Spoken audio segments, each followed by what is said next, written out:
Bonjour à tous pour cette nouvelle vidéo.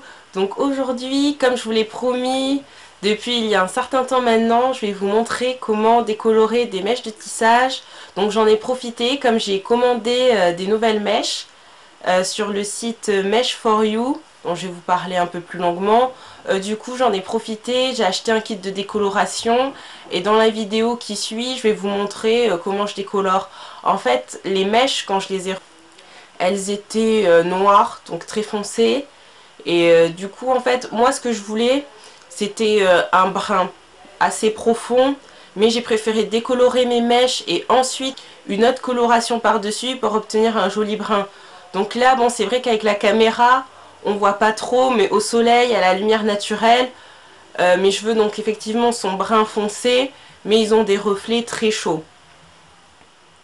Vous allez voir dans la vidéo, j'utilise un kit de décoloration. Vous pouvez aussi acheter séparément l'eau oxydée et la poudre décolorante pour faire votre décolorant. Ça vous reviendra moins cher et en plus en termes de quantité, vous pourrez réutiliser sur plusieurs colorations. Alors qu'avec un kit de décoloration, c'est une fois que vous avez tout mélangé, faut appliquer votre produit et ensuite jeter si vous en reste. Vous ne pouvez pas le stocker tel quel. Vous allez voir également dans le tutoriel, j'ai laissé poser le décolorant très longtemps sur une bande de tissage, évidemment que j'ai pas mis sur ma tête, pour que vous puissiez voir en fait en une seule application ce que peut donner la décoloration. Donc vous allez voir au départ une mèche donc, qui est très noire et au bout de 35 minutes d'application du décolorant, vous allez obtenir un blond foncé. Donc c'était pour vous montrer le degré maximum d'éclaircissement que vous pouvez obtenir en une seule fois, sachant que si après vous voulez des blonds un peu plus clairs, il faudra appliquer 2 fois la décoloration une première fois. Soit vous attendez que les cheveux sèchent, ou soit vous attendez quelques jours et ensuite vous appliquez la décoloration pour vraiment avoir un degré d'éclaircissement maximal. Mais moi évidemment pour mon cas c'était pas le but, j'avais pas besoin de laisser mes mèches devenir blondes, donc moi j'ai laissé peu de temps pour ensuite appliquer ma coloration. Et vous allez voir également dans le tutoriel, il y a beaucoup de personnes qui m'ont demandé pour faire le ombre et air ou pour le tie and dye, pour ceux qui connaissent, c'est-à-dire la racine un peu plus foncée et plus on va vers la mèche, enfin plus on va vers les pointes pardon et plus ça s'éclaircit. C'est en fait, finalement vous allez voir, c'est un principe un peu similaire, c'est-à-dire qu'en gros vous allez acheter du décolorant que vous allez laisser plus longtemps en fait sur vos pointes.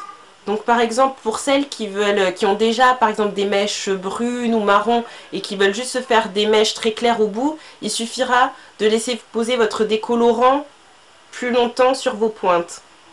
Et vous pouvez ensuite par exemple les protéger avec du papier alu. Vous prenez une feuille d'aluminium, hop, que vous pliez comme une papillote.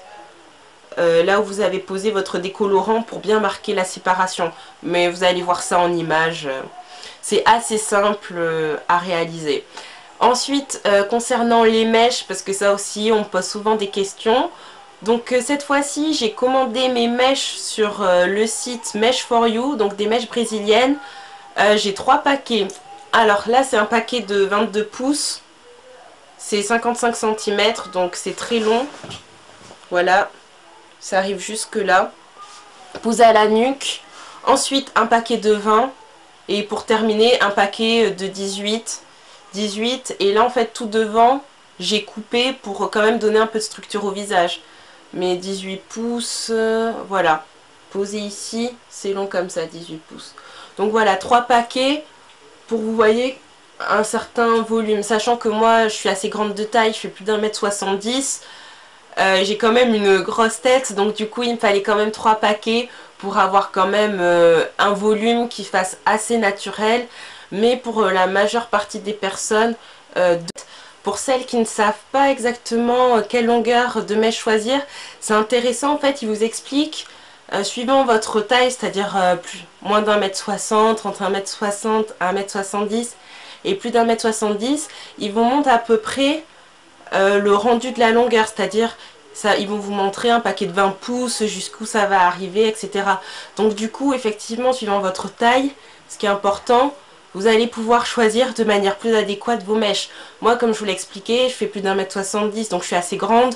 Donc du coup, pour moi, voilà, pour avoir quand même des longueurs conséquentes, c'est du 22 pouces, du 20 pouces, pour quand même qu'au niveau du dos, ça puisse bien tomber. Mais si vous êtes plus petite, peut-être qu'un paquet de 18 pouces sera plus adapté, vous aurez quand même une très bonne longueur.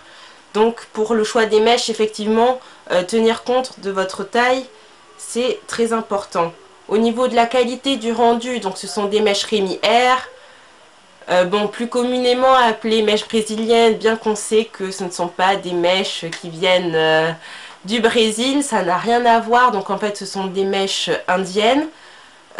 Pour la qualité, pour l'instant, je fais un petit bilan, bien que ça fait qu'une semaine que je les ai, donc j'ai pas assez de recul. Mais en première impression, déjà donc très bien emballé, la qualité très soyeuse, ça c'était vraiment un bon point, très soyeuse, bien brillante. Pour l'instant, depuis que je les ai, les mèches sont très peu tombées, ce qui est aussi très important, parce que malheureusement, même les mèches brésiliennes des fois sont mal tissées et tombent. Je suis déjà tombée sur des paquets où effectivement les cheveux étaient mal cousus. Là, sur ces mèches, pour l'instant, j'ai pas du tout eu ce problème. C'était très bien cousu. Vous recevez ça sous paquet de 100 grammes. Donc un paquet 100 grammes. Donc ça sont noirs. Au lieu d'appliquer directement la coloration, moi je préfère décolorer et recolorer par la suite. Comme ça, je suis sûre que les mèches vont prendre. Parce que dans le passé, j'ai déjà essayé d'appliquer une coloration directement sur cheveux noirs et ça n'a pas du tout marché, c'était du gaspillage. Et quand on voit les prix des kits de coloration, vaut mieux ne pas gaspiller. Donc maintenant, par mesure de sécurité, pour les mèches de tissage, si elles sont noires, c'est simple, décoloration et ensuite pour finir, avant de rentrer dans le vif du sujet, pour l'entretien, c'est très simple. Bain Satin 2 de Kerastase, je vous en ai déjà beaucoup parlé. C'est un shampoing et donc pour les mèches de tissage, ça fonctionne bien. Elles sont bien hydratées, bien entretenues. Et en soins quotidiens, j'utilise cette huile de chez Melvita, où il y a de la cameline, de l'argan, de la fraise, de l'huile de jojoba. Donc en fait, c'est une huile vraiment où il y a beaucoup d'actifs dedans. Et j'aime bien parce qu'elle est assez légère, elle est pas grasse et très bien absorbée par les mèches. Donc du coup j'en profite de temps en temps le matin, surtout pour les pointes si elles sont un peu sèches. J'en mets et de suite j'ai le cheveu bien lustré, hydraté. Donc voilà, maintenant je vous laisse avec le tutoriel.